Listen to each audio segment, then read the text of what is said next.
The Legend of Zelda Tears of the Kingdom stays incredibly true to Breath of the Wild, but does that work in its favor?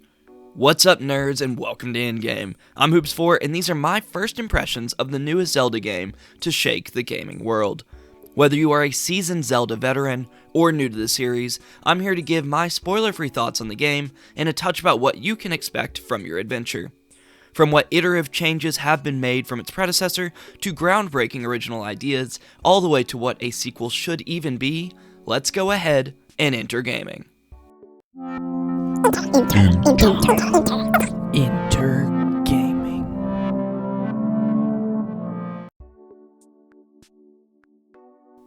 Let's get the elephant in the room out of the way. Tears of the Kingdom is a direct sequel to Breath of the Wild, and it does not even remotely attempt to hide it. In fact, it owns the fact that it's a sequel more than any game I can think of. The base world structure, menus, even the tutorial area, are revamped versions of the previous game. But this isn't necessarily a bad thing. I mean, after all, Breath of the Wild is widely known as an absolute masterpiece, so why wouldn't they iterate over the award-winning formula? Especially to veterans of the predecessor, the gameplay will feel very familiar. However, everything has been freshened up with a new clean coat of paint, and Tears of the Kingdom is better off for it. Technically speaking, Tears of the Kingdom is magnificent. Considering the Switch's aging hardware, the game runs beautifully. Even in handheld mode, I've only encountered a couple of slight frame drops, and that's only when particle effects were at their absolute peak. Throughout the world, rendering distance is no problem, as everything is basically already present no matter where you want to look. End up skydiving? Just pull out your camera and take an in-depth look at your environment to see your next waypoint. There are no pop-ins or technical hiccups, just an incredibly clean technical scenario. And for comparison's sake, it's worth noting the technical difference on release between Tears of the Kingdom and games like Pokemon Scarlet and Violet. Fascinating, isn't it? Tears of the Kingdom's under-wraps development has ensured a seamless experience, and Nintendo developed a product they should absolutely be proud of. Just like its predecessor, Tears of the Kingdom allows for total freedom. Go where you want, when you want.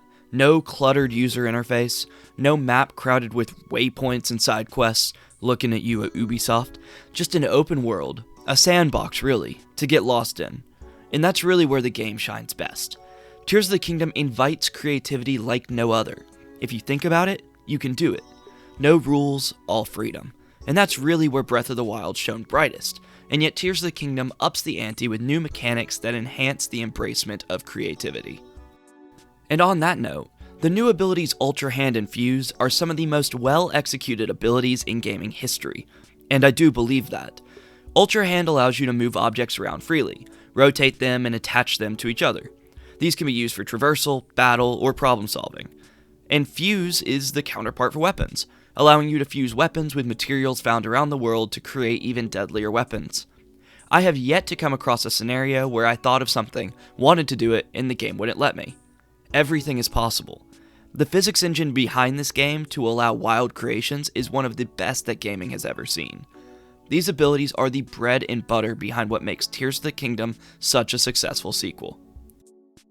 However, it's worth discussing how much iteration is desired in a sequel. Even though the formula in Breath of the Wild was wildly successful, how strict to the script should Tears of Kingdom have stuck? The base level of Hyrule is basically unchanged, consisting of the same factions and areas as in Breath of the Wild.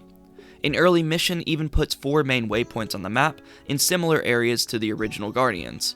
So, if you're looking for a truly new version of Hyrule, this part may be a bit disappointing.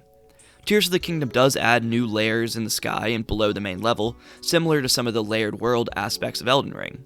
This does end up adding a bit more intrigue as you seek to discover new areas in 3 layers of the world.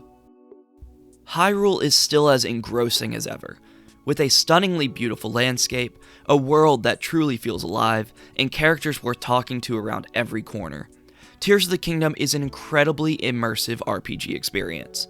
It truly feels like the best bits of Breath of the Wild, combined with an enhanced focus on creativity and even more player choice. And the result is a sequel that has seemingly improved on experience deemed nearly perfect over the last several years. And now, without any more hesitation, I'm going to get back to exploring Hyrule. Thanks for watching, nerds. Peace. Thank you for watching, right here on InGame. Be sure to like, comment, subscribe for more content.